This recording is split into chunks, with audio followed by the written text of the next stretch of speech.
Toe is ons die enigste kampeerders daar. Ja, maar dit kon soveel anders gewees het. My naam is Jaco, ek is getroud met Susan en ons het 4 pragtige kinders. My naam is ook Jaco. Ek is getroud, nie met Susan nie, maar met Rika en ons het 3 kinders.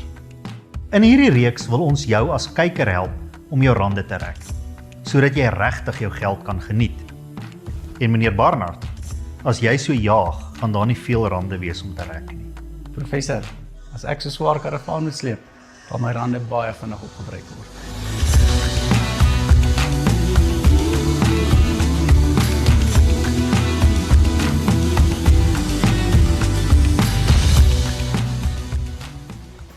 Is jy reg vir prof?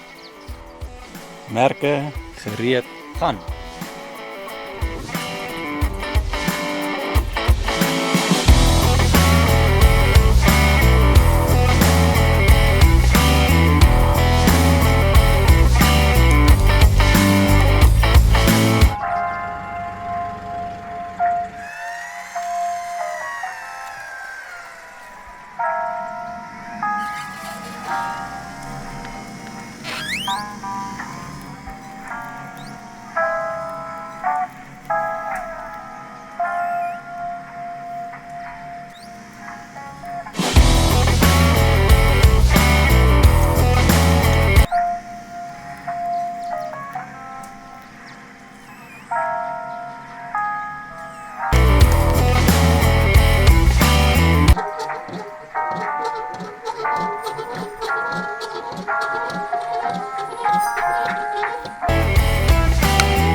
Koffie?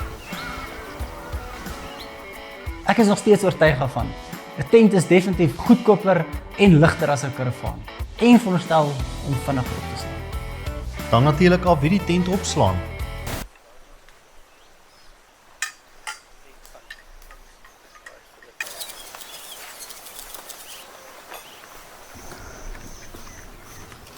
Ons sê, dankie Paulus.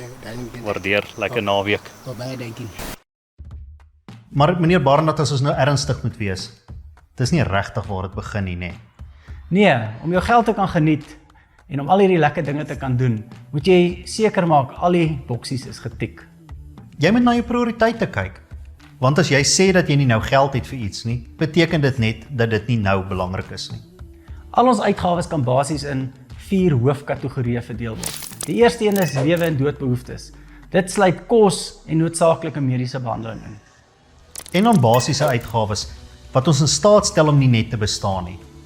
Vervoer, verblyf, ons kinders se opvoeding. En dan verder het ons uitgebreide behoeftes. Dinge wat die lewe net makliker maak. Dinge soos selfone, versekering, spaar vir aftrede. En dan die lekker goed. Dit wat ons lewens verryk. Vakansies, sport, stokperdjies, ontspanning. Alles wat jou laat lekker slaap in die aand. Ja, in hierdie program gaan ons gesels oor al hierdie lekker dinge waarop ons geld kan uitgee, maar ook meer ernstige dinge. Dinge soos trou, huis koop, kar koop. Versekering, beleggings, skuld. Daardie goed waaroor ons nie altyd wil praat nie.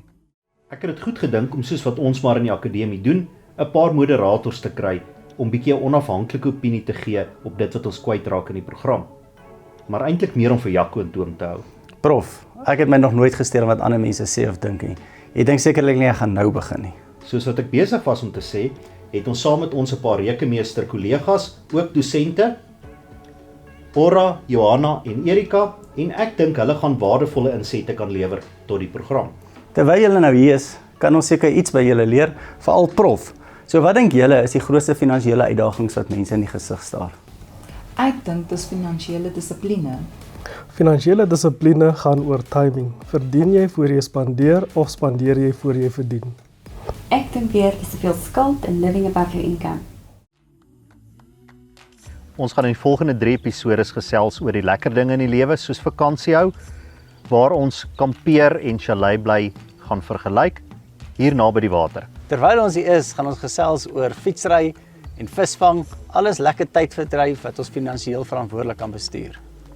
En as jy nou nog nie weet nie, hy is Jaco en ek is Jaco. Ons is albei dosente, vervelige rekenmeesters en ons gaan jou help met praktiese en eenvoudige finansiële wenke wat werk. Party van ons is bietjie meer vervelig as die ander, maar as dit vir jou belangrik is om gemoedsrus te hê oor jou finansiële situasie, moenie die volgende episodes van Jaco Kwadraat mis nie.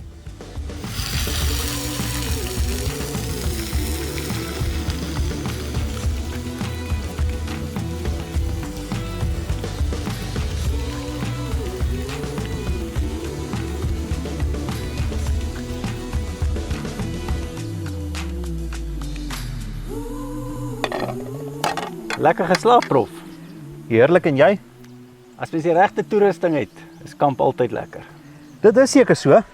Ek wonder net wat is nou die beste? Kamp met 'n karavaan of 'n tent, of dalk 'n chalet? Ek dink dit hang af van jou begroting en jou voorkeure. Jy sien, dis hoekom ek van chalet hou. Jy hoef niks saam te bring vir die naweekies, dis lekker as jy net vinnig wil weggaan. Ja, maar jy slaap in 'n bed, jy weet nie wie het al in daai bed voor jou daar geslaap nie. Ook waar, maar byvoorbeeld hierdie chalet het 2 slaapkamers, lekker toegerus, 2 badkamers. Nou, is sommer 'n lekker kombuis, eetkamer, sitkamer met 'n lekker kaggel. Nice. Kan werk vir die winter.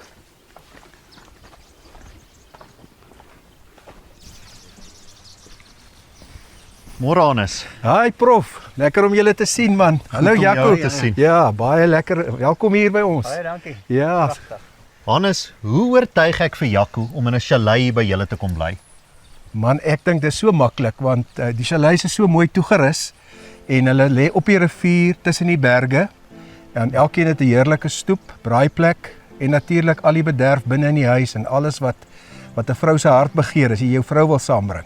Daai is die belangrike een. Ek dink dit is hoe ons aan hom gaan werk. Maar sê vir my, ek weet nou al, die eerste vraag wat hy my gaan vra is, wat gaan dit kos? Eintlik prof is ons pryse baie billik in die sin dat ons vir hierdie huis agter my, 6 bed huis, vra ons R1,500 per nag. En dan het ons ander chalets wat wissel van R900 'n nag. Hannes, laaste voor ons gaan, jy het baie goeie nuus vir ons kykers. Ja, ag prof, ek wil graag hierdie huis wat agter ons is, wil ek aanbied as 'n prys vir 'n lekker naweek vir 'n gesin. Hulle kan maar net vooraf reël vir die tyd, die spesifieke datum wat hulle pas en ek wil dit graag skenk ook dan as 'n klein bederf vir een van die kykers wat gelukkig gaan wees. Die boeresom vir die episode. Ons het aan die finansiële verskil gaan kyk tussen die gebruik van 'n tent, 'n karavaan en 'n chalet. En om met daardie som te begin, moet ons begin by die kapitaal uitreg. Nou ons weet, vir 'n chalet is dit niks nie. Maar Jaco, wat het jou tent en toerusting gekos? Waarskynlik so in die omgewing van R20,000. In my geval kan ons met die karavaan werk waarskynlik op R140,000 vir die karavaan, die movers en 'n bietjie toerusting. En dan moet ons natuurlik kom by 'n koste per dag. Maar om by koste per dag uit te kom, moet ons eers onsself afvra hoe lank gaan ons hierdie toerusting kan gebruik. In my geval met die tent gaan die tent en toerusting waarskynlik so 10 jaar hou. Ek dink die karavaan sal my darm 20 jaar hou. En sal ons aanvaar om die sommetjies eenvoudig te hou, dat ons gaan kamp 10 dae per jaar. Ja, ek dink dit kan werk en as die somme maklik vir jou om te verstaan. Kom ons gebruik 'n voorbeeld, die R140,000. 140,000 gedeel deur 20 jaar gee my R7,000 wat dit my per jaar kos. 10 dae per jaar, dis R700 per nag. In my geval, R20,000 vir die tent, gedeel deur 10 jaar gee R2,000 per jaar, vir 10 dae R200 per dag en dis net vir die kapitale toerusting. Ja, dan is dit natuurlik my kampfooi. Vir 'n tent kan ons werk op so R400 per nag, karavaan dalk R500 per nag en dan vir 'n chalet het ons by Hannes gehoor en ook as ons so 'n bietjie gaan rondkyk na die nasionale parke in ons land, R2,000 per nag. So in totaal, Jaco, kos jou tent jou R600 per nag. My karavaan R1,200 per nag en die chalet R2,000 per nag. Maar prof, was natuurlik een groot fout in jou hele O berekening. ja? Ja. Wie gaan kamp net vir 10 dae per jaar? As jy vir 20 dae gaan kamp, dan ewe skielik al veer jy daai kapitale uitgawe. Dan is die vakansie ewe skielik baie goedkoper.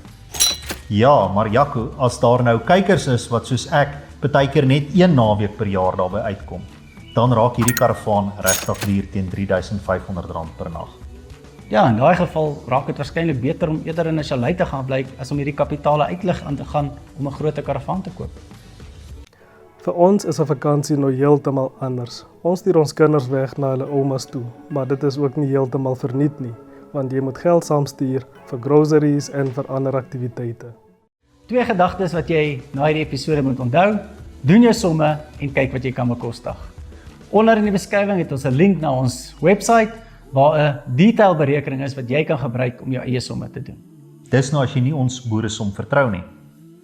En as jy gelukkig is, wen jy dalk net 'n avontuur, 'n naweek vir 'n familie, lekker by Riversong Farm. En dan sien ons jou graag volgende week.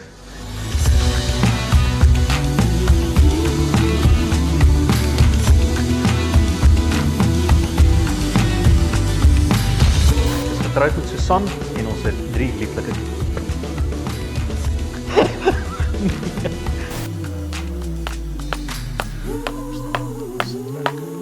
gaan daar nie veel geld wees om te rek nie. Is dit nou my foon?